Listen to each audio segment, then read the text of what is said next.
I hate moving. No matter where you are coming from or where you're going, the move itself is maddening. And while the packing may seem abysmal, the unpacking drives me to the brink.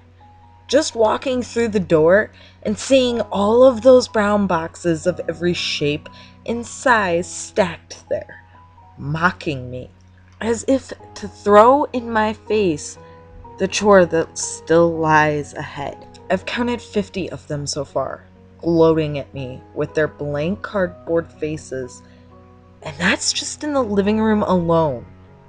These abominations cover every possible surface.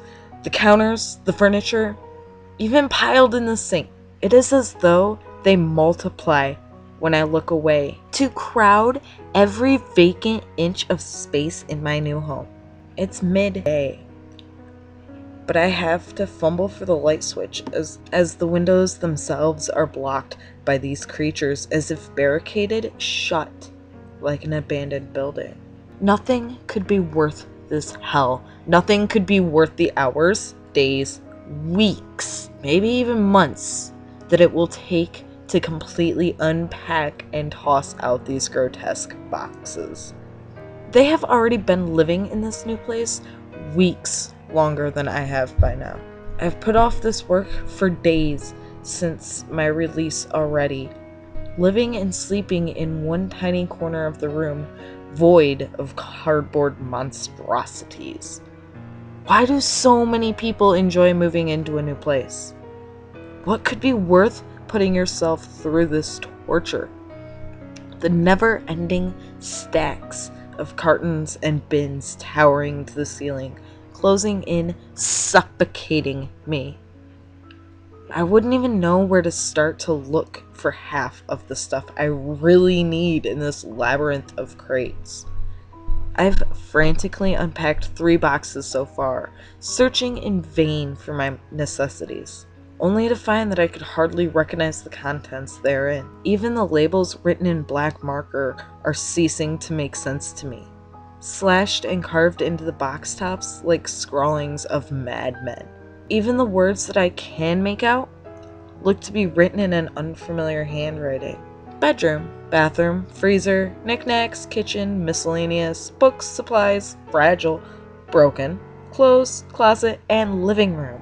What's worse is that I don't even remember owning enough stuff to fill these boxes. How did I accumulate so many things that require so many boxes? I don't even remember packing half of these. How is that even possible?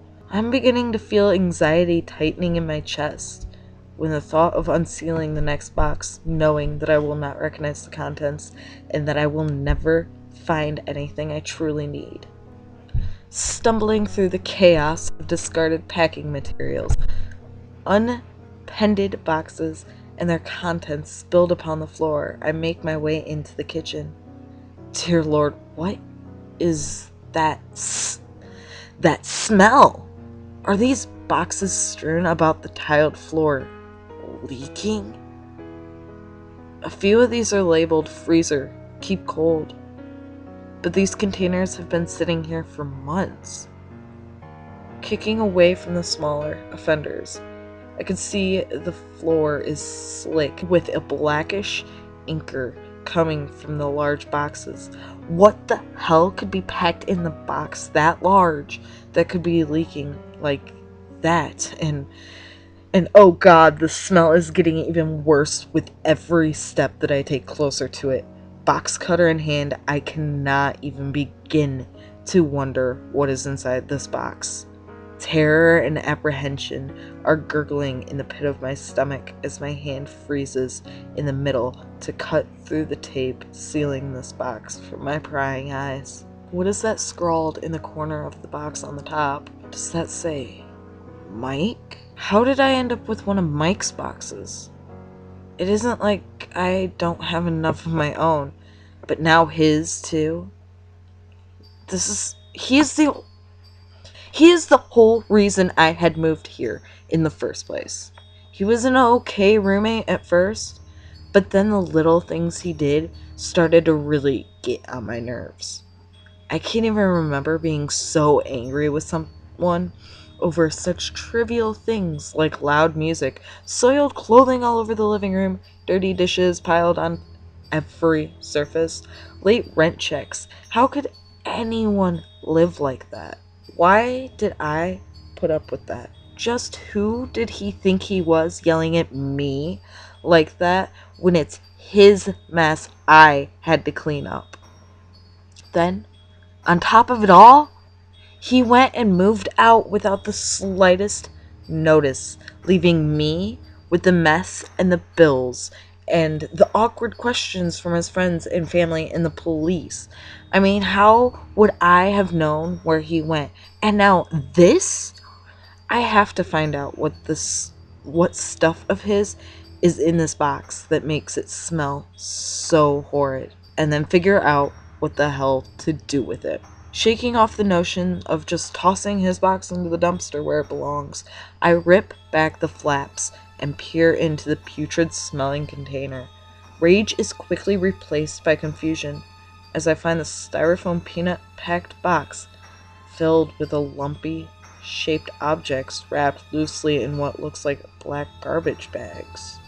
Sharp pains assault my head as reality and memories equally come crashing down upon me, kneeling before this half-opened box, flooding my mind with images so horrific I have to swallow hard to sustain the rising gore.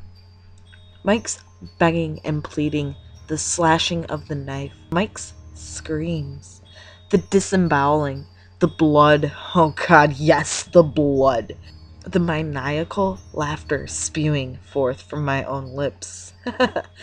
But no, no! I force myself to suppress the diabolical grin spreading like the plague across my face. I am not that person anymore. The doctors said so. They gave me pills. Pills. Pills. Lost in some forgotten box, buried in the piles with countless others, not even unpacked. Yet I fear. I fear that I have to move again.